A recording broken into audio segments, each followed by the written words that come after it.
Mapagpalang araw po sa inyong lahat mga kababayan ko sa ang sulok man kayo ng mundo. Lalong-lalo na po yung narito sa Kuwait.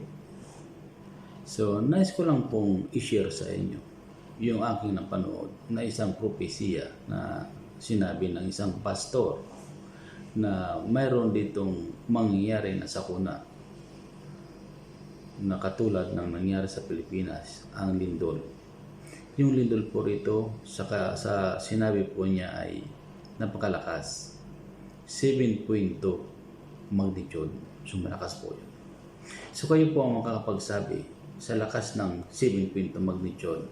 Kayo po ang nakakaalam ng mga taga rito sa Middle East, Kuwait, kung gaano katibay ang mga building dito.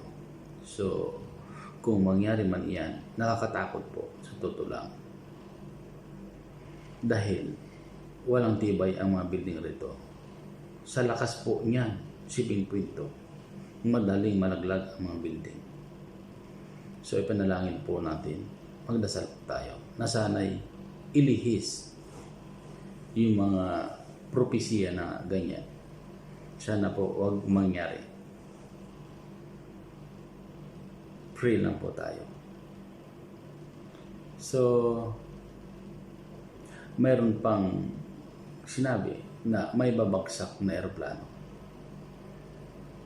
Panoorin po natin ang isang pastor na nagsasabi ng magkakaroon ng sakuna dito sa Kuwait. Mga kababayan ko, mag-iingat po tayo.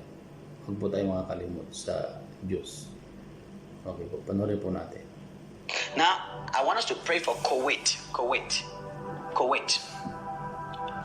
I see a strong earthquake of 7.2 upward 7.2 hitting Kuwait. I don't know if that nation has ever had an earthquake before. And then I saw a plane crash. Plane crash. I saw a plane Babagsak na crash eroplano. with Kuwait. Dito rin po sa So if you live in Kuwait, watch out. Watch out, watch out. God is also Yes, shaking I live that in territory. Kuwait, the nation of Kuwait. If you live in Kuwait, watch out. Get ready. Watch out. Hallelujah.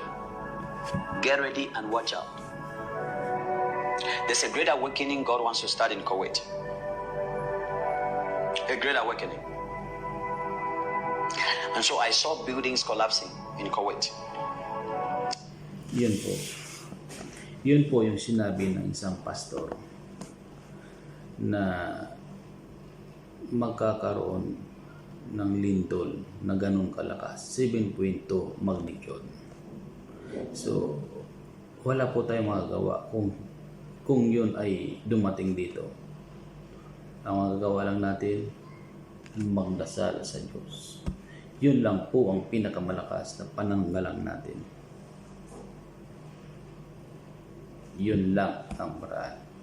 At ito naman po yung kababayan natin. Panoorin po natin.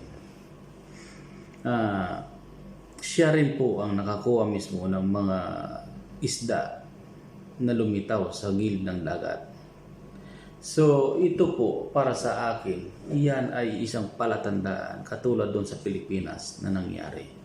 Hindi po ba bago mangyari yung sakuna, yung lindol, ay marami silang nakukuha na lumilitaw na isda sa gilid ng dagat. Siguro ko po ay napanood nyo rin yung mga ganyan na nangyayari sa Pilipinas na isa pala itong palatandaan na darating ang isang lindol nga. At isa pa, hindi lang po isda yung nakikita nila. Pati ibon, nagsisipaglabasan. Hindi po ba? Siguro ko napanood nyo naman yun. Ibon at saka isda, nagsisipaglabasan. So isa po itong palatandaan na may sakuna ang darating. So nangyari po yun sa Pilipinas. Ito po, dito sa Kuwait naman, ang ating kababayan ay siya mismo ang nakapag-video na yung isla ay nagsipaglitawan. So panoorin po natin ito at kayo po ang makapagsabi kung yung itong palatandaan na nangyari dito sa Kuwait na lumitaw yung mga isda kung gano'n din po ang nangyari sa Pilipinas. Kayo po ang makakapagsabi, mag-comment lang po kayo sa mapapanood ninyo. Ito po. Tanawan ninyo. Nagawas ang mga isdang gagmay di unsa man ni tambaaw, tambal bulinaw. Bulinaw. Dilis. Oh. Oh. Guys, oh. Oh, halaluoy kay oh. Oh. Nanggawa sila. Oh guys, oh. Oh. Naami diri sa kuani siya sa dagat sa Kuwait. Oh. Oh, mga buhi pa sila guys. Oh, nao nagsaw-saw pa. Ay, kaluoy. Oh, nanggilangoy-langoy pa oh. Oh, tanawan nyo guys oh. Oh. Nausaon ka din oh. Wala purya-purya lang ginuo ko nang gawasan ni mga isda diri. Guys oh, nandiri mi oh. Diri sa Kuwait. Uy, usahaon ta man ni kuhaon.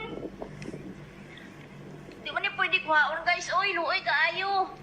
Magdihan na unta na sa Pinas kay pwede ni kuhaon himuong anong ginamos. Pero hindi man uy.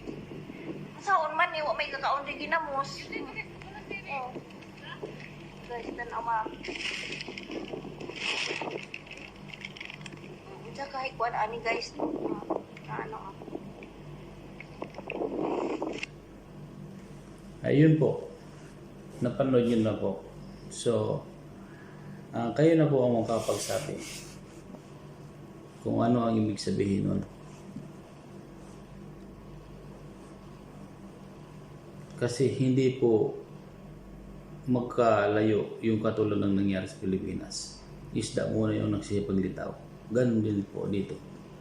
So, posible kaya na mangyari itong sinasabi ni Pastor na 7.2 magnitude na lindol, earthquake.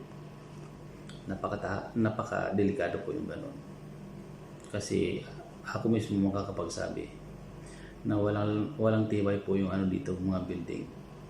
Okay lang na ano yan, kung sakasakali man mangyari yan dahil hindi naman natin kagustuhan yan, kundi si God ang may ano yan, may gusto. Kung sakasakali mangyari yan, sana huwag lang gabi. Kasi nakakatakot yung building. Nakakatakot yung building. Kasi kunting uga lang siguro niyan. Baka bumigay na. Kasi ano kasi to, mga building dito sa tulang. Mga walang bakal. Walang bakal yan, mga ganyan. Hindi, walang bakal na nakapalibot. So walang tibay. Ano kasi ang bricks. So, hindi nila nilalagyan ng bakal. Ang may bakal lang yan, puste. Yan. Tapos yung mga ganyan, taas. Yan ang may bakal yan. Pero yung mga ano, yung mga wall, walang tibay yan, walang bakal. So, ang magagawa lang po natin, magdasal. Magdasal. Magdasal. Humingi ng kapatawaran. Repent. Hingi tayo ng kapatawaran sa Panginoon. Na tayong lahat naman wala naman perfecto sa atin. Lahat tayo makasalanan. Ngunit yung mga kasalanan natin ay mas lalong dinagdagan dahil sa mga ginagawang hindi nararapat. So, naging makasalanan na sulit na kasalanan. Ang paraan na lang natin ay humingi ng tawad sa Diyos. Yun lang po. So, ingat po lagi. Yung mga kababayan ko narito sa Kuwait, yung mga nasa Middle East, ingat. Bye-bye.